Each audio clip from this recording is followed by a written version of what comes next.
Inflation. In the world of manga, it's natural for the strength of allies and opponents to increase as the story progresses. This phenomenon is called inflation, and it also occurred in the world of Naruto. As the story approached its conclusion, it became difficult to face powerful enemies without a Kekkei or strong bloodline.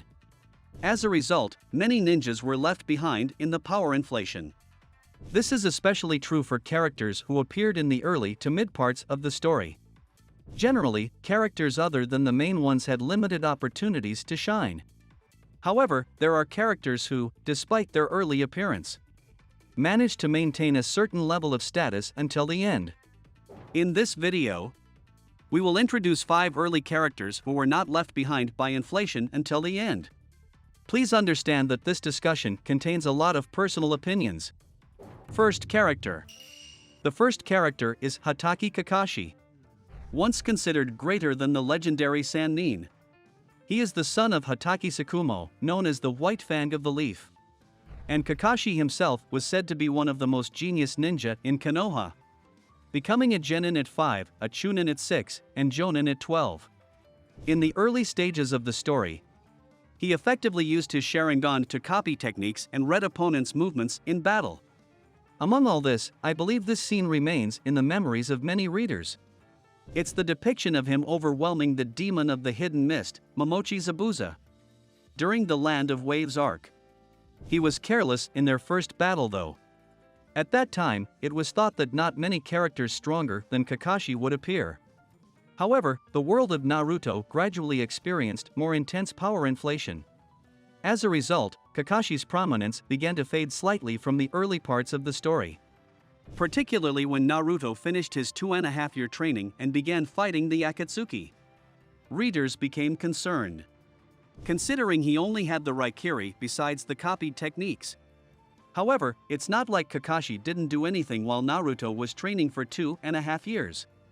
During that time, Kakashi became able to handle the Mangekyo Sharingan, and even acquired its most powerful ability, Kamui. His first demonstration of Kamui was during the battle with Deidara.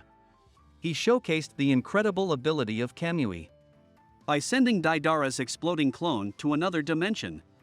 At this point, he made a comeback as a powerful character again. After all, Kamui is one of the most powerful eye techniques in Naruto. Kakashi continued to use the powerful Kamui ability until the end of the story. As the story progressed, the number of techniques he could use increased. And it is believed that Kakashi's own level rose as well. The pinnacle of his power came when he received the Mangekyo Sharingan from his best friend Obito. For a brief moment, Kakashi obtained both Mangekyo Sharingan eyes. This allowed him to use the original power of Kamui and the unique ocular jutsu, Susanoo. Additionally, having both Mangekyo Sharingan eyes expanded his repertoire of Kamui techniques.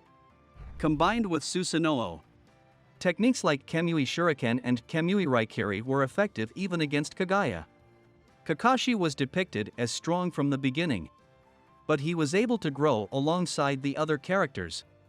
He is a character we would have liked to see in an alternate storyline without the Sharingan. Perhaps he might have been even stronger without the Sharingan. Second character. The second character is Uchiha Itachi, a genius with outstanding abilities within the Uchiha clan. He possesses nearly perfect skills in ninjutsu, genjutsu, and taijutsu. He awakened his Sharingan after his teammate was killed during his childhood. This is not depicted in the main story, but is revealed in the spin-off novel Itachi Shinden and the anime. Informed of the Mangekyo Sharingan activation requirements by his close friend Shisui, he ends up killing him. Shisui's death deepened the rift between the Uchiha clan and Itachi.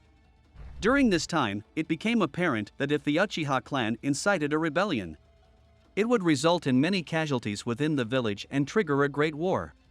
When the decision was made to annihilate the Uchiha clan, Itachi chose to destroy the entire clan using his power. However, this was under the condition that he would save his younger brother Sasuke's life. At this time, Itachi was only 13 years old, equivalent to a first-year middle school student in the general world. Itachi was seriously strong since his childhood, wasn't he? Itachi first appeared as a clear enemy right after the destruction of the Hidden Leaf arc. At that time, he effortlessly won against Kakashi, Asuma, and Kurenai, 3 elite ninja. He even put Kakashi under Tsukuyomi, sending him to the hospital. At this time, Itachi was already conserving his strength due to illness. But he was a character who filled us with despair. In order to awaken the Mangekyo Sharingan in Sasuke, Itachi engaged in battle with him while on the verge of death. Sasuke had grown considerably stronger, but ultimately, Itachi activated Susanoo and rendered Sasuke unable to fight. However, he succumbed to exhaustion due to his illness. Even at this point, his level seemed competitive in the final war. He later returned to the living world through the reanimation jutsu. On this occasion, he demonstrated excellent taijutsu by handling chakra mode Naruto and Killer Bee with just a single kunai. Furthermore, he possessed Susanoo armed with the sword of Tatsuka and the Yata mirror. And he had the long-range attack Yasaka Magatama, which was as powerful as the tailed beast ball. It became clear that Itachi's strength was extraordinary, as his chakra became infinite with reanimation jutsu. Additionally, he could cast Jinjutsu with just a single finger. Indeed, he was one of the strongest characters from beginning to end. It's quite intriguing to wonder who is stronger between Prime Itachi and Prime Nagato. Third character. The third character is Orochimaru. Along with Jiraiya and Tsunade, he is one of the characters known as the legendary Sannin. He is depicted as the final boss-like figure in the first part of the story. Under the belief that a ninja is one who handles ninjutsu, he dabbles in many forbidden techniques. As he realizes that it takes a long time to learn all techniques, he immerses himself in the research of immortality. As a result, he develops the reincarnation of the undead, a technique to transfer his consciousness to another's body. In other words, he is a character who has essentially achieved immortality. However, even Orochimaru is sealed twice in battles against powerful characters throughout the story. First, he has both arms sealed by the third Hokage, Hiruzen, using the Reaper Death Seal. As a result, Orochimaru loses the ability to form hand seals, rendered unable to use jutsu. His arms were revived through the reincarnation of the undead, but it seems that was just a fake. The second sealing occurs during his battle with Itachi. He is surprisingly easily sealed by Itachi's Susanoo wielding the sword of Tatsuka. Though it seemed like there would be no more resurrections, Sasuke revives Orochimaru during the Great Ninja War. Orochimaru was the character closest to immortality in the story. It was impossible to imagine him ever dying. They have nearly all the key elements in the world of Naruto at their disposal. Orochimaru has acquired many things. The Sage Chakra possessed by Kimimaro and Yugo, descendants of the Kagaya clan. The Rinnegan Awakening condition, Hashirama's cells. And the Sharingan, which is the original bloodline limit. In a sense, Orochimaru is the one who came closest to the Sage of Six Paths. Furthermore, since he can change bodies and achieve immortality, it is likely that he will never weaken due to aging. Fourth character. The fourth character is Yukushi Kabuto.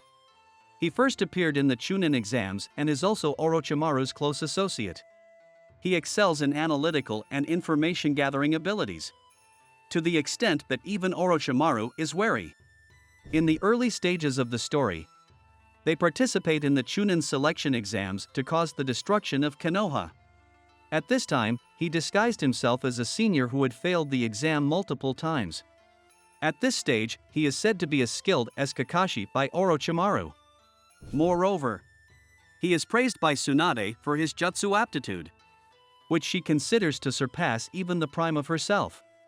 Kabuto also keeps up with the power inflation, and his final strength is greater than Kakashi's without both eyes Kamui.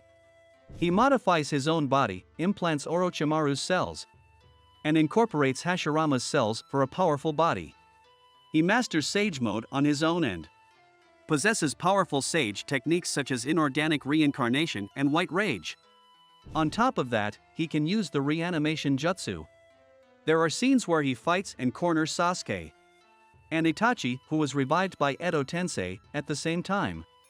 If it weren't for Izanami, Sasuke and Itachi might have lost to Kabuto.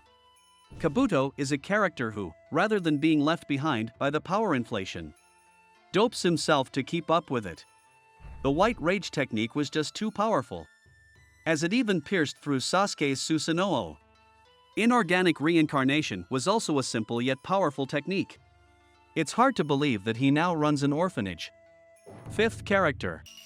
The last character to introduce is Might Guy. As for ninjutsu, he had no talent at all, failing the entrance exam for the academy.